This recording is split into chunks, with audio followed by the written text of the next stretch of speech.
Pasok! Labas!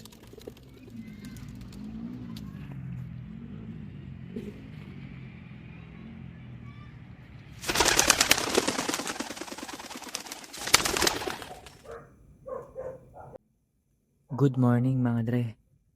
So yan, madaling araw ngayon. Ano, so maaga kong pakakainin yung mga kalapati ko. Especially yung mga flyers. Dahil meron akong balak magpalipad ng kalapati. Ayan, bumubulong lang tayo dahil tulog pa yung mga tao. Ano, so balak kong makipag-unahan sa mga kalapati ko na umuwi.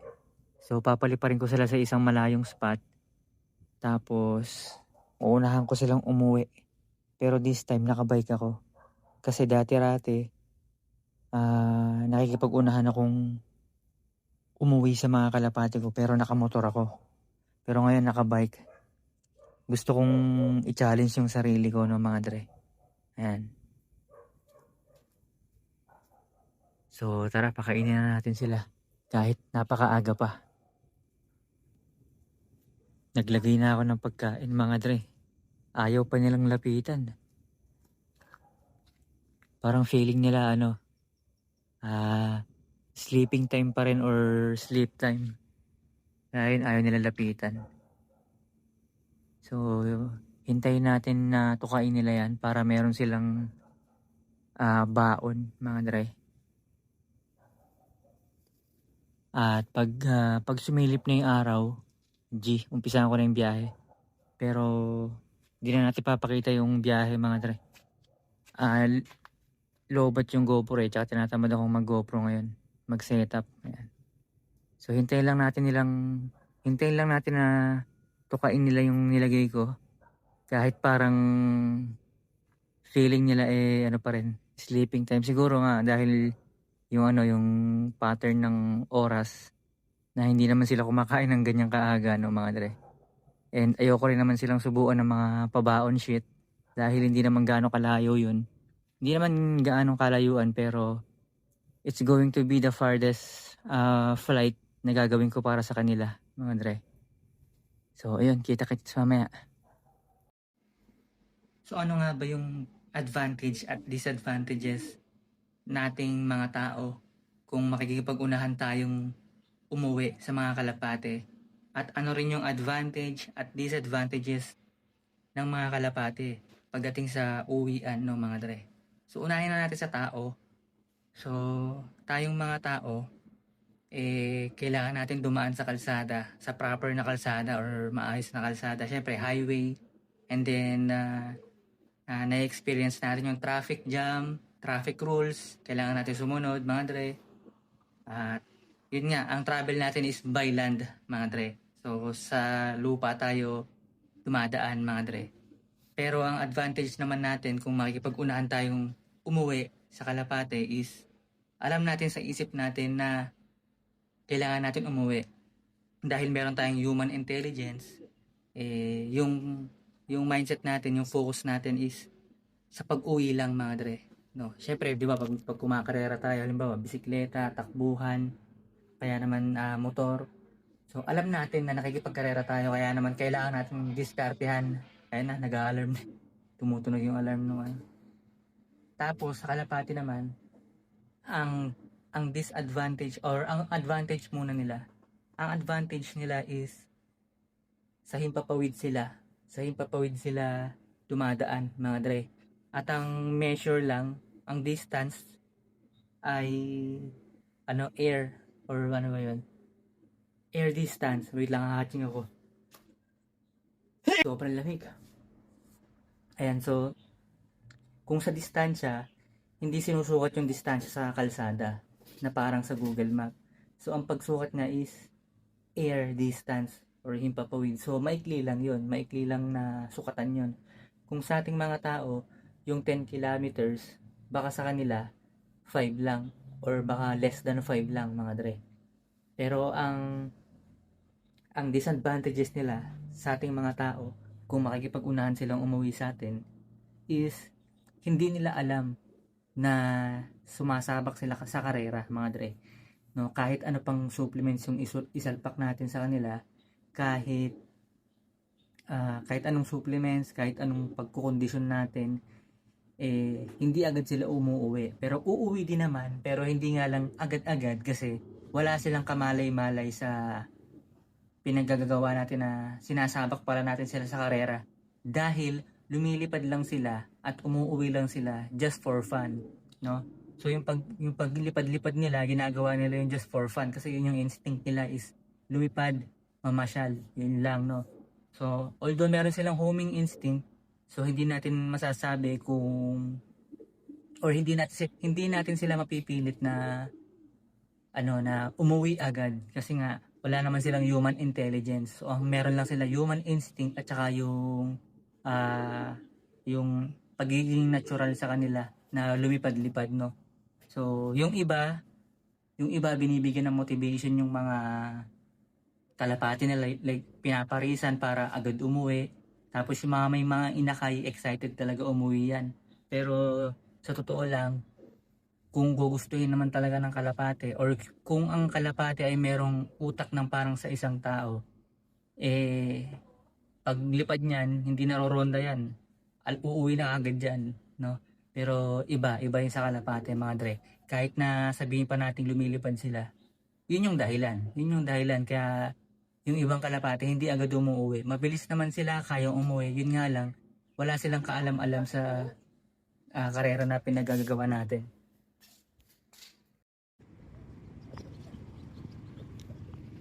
Yo, what's up mga dre? Andito na naman tayo sa isang airport or flight area mga dre at magpapalipad ulit tayo ng kalapate mga dre. So, ayun, palayo ng palayo. Pero syempre sa paningin ng ibang fancier, malapit lang to kasi kayo yung magaling, kayo yung malakas at ako yung mahinang nila lang. At dahil dyan ay dadaanin ko na lang sa training ang pagpapalakas ng mga kalapate mga tropa. Ayan o, nandito tayo ngayon sa isang tourist spot mga dre. Ayan. So pasyalan lang to, simpleng pasyalan para sa mga mahinang nila lang. Yung mga gusto lang ng kalmadong pasyal. Ayan, lakad-lakad. May mga food stall, may mga upuan. Ito, ay, meron palang dito. Stage, mini stage, mga dre. Ayan, o. Naghahanda sila para sa no? Pebrero, Feb-Ibig. Mga dre, ayan, may mga food stall din dito. Ayan, o. Sunod-sunod dyan. Ayan, ganda. Bayong Porac, mini park, o. Ayan, o, mga tropa. Ito rin, meron din ditong Tourist Information Assistance Center, mga dre. Ayan. May mga dinosaur banda ron, dito pala. Meron din mga dinosaur dito. Para sa mga bata, ayan. Meron din mga ganyan na playground, oh. May mga playground din. Dadalhin ko yung anak ko dito pag lumaki-laki. Ayan. Pero palipad na tayo. Habang nagpapahinga yung mga kalapati natin, umikot-ikot muna tayo dito. Ito, nakasarado pa. Pero hapon nagbubukas. Ayan. Bandang hapon sila magbubukas. Ayan na mga paninda nila. Ito, mga corn dog, shawarma, nachos, ayan, mga ganyan. Ayan, ito yung mga dinosaur pala. Ayan, o. Ayan. So tara. Nakapahinga na yung mga kalapati natin, so pwede na siguro yun. Okay, pahinga pa natin ng konti.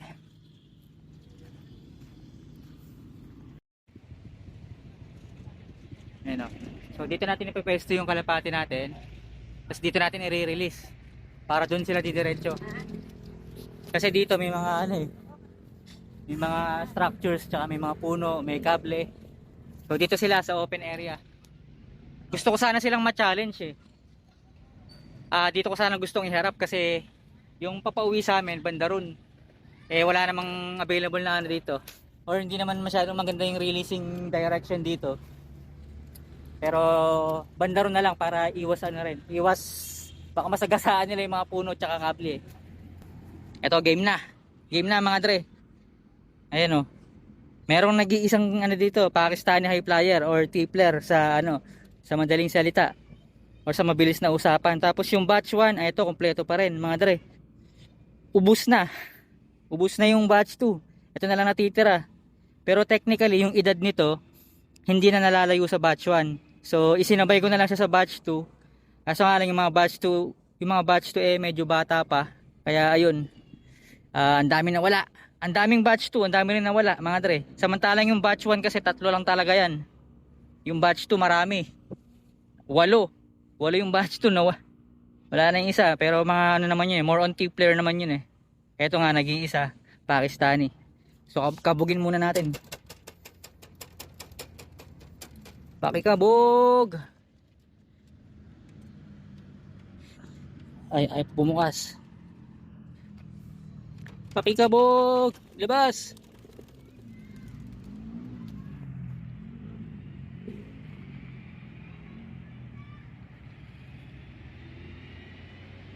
Nawala. Saan sila napunta? Ano ba naman yan? Hindi ko man mabidyohan. Ayun na sila.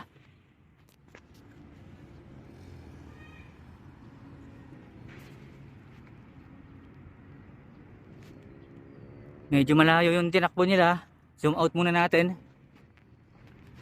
Ayan.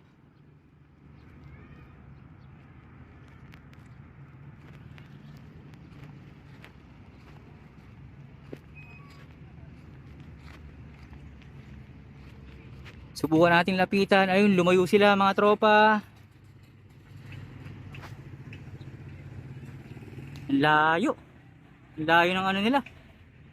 Inikutan. Didiretso na yata sila. Wala na. Layo.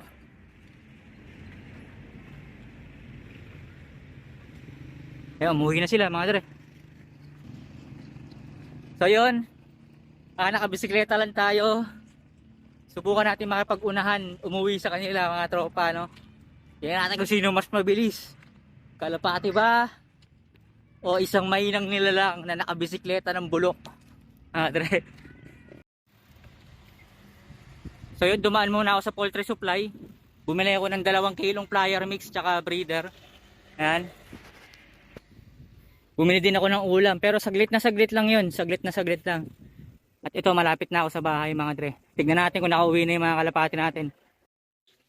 Ito na sila mga dre, oh. Oh.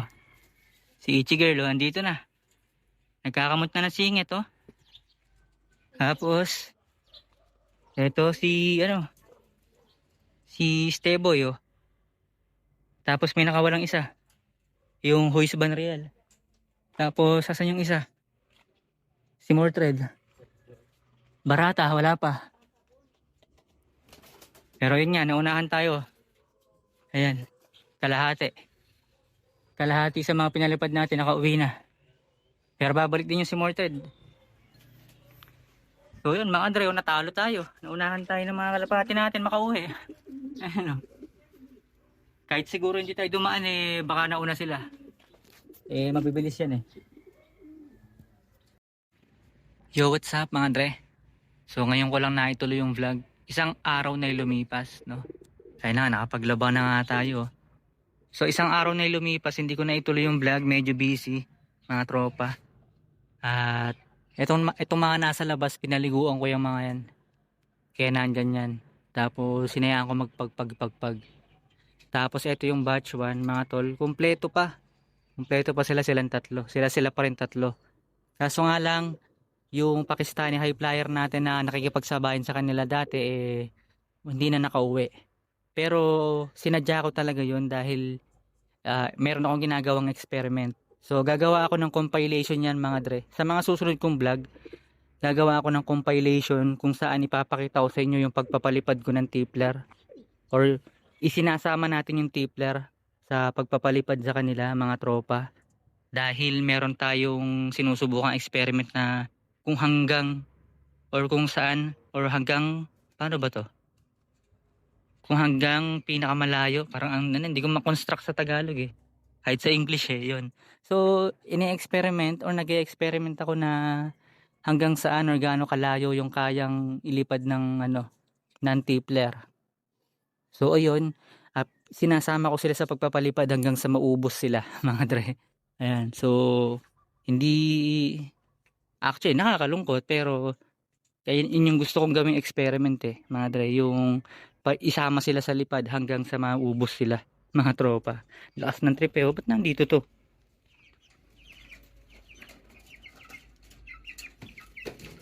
Ito pala yung mga ano natin, lalaki no.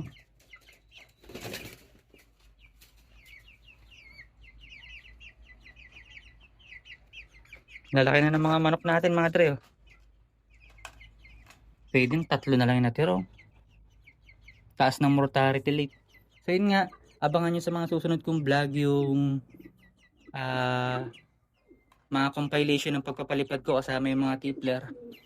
At yun nga, naunahan tayo ng mga kalapate natin mga tropa. Yan, nauna sila sa ating umuwi. At isang araw na lumipas. So ito, dito ko na tatapusin yung vlog. Like, comment, and subscribe. Hit the notification bell para mas malupit.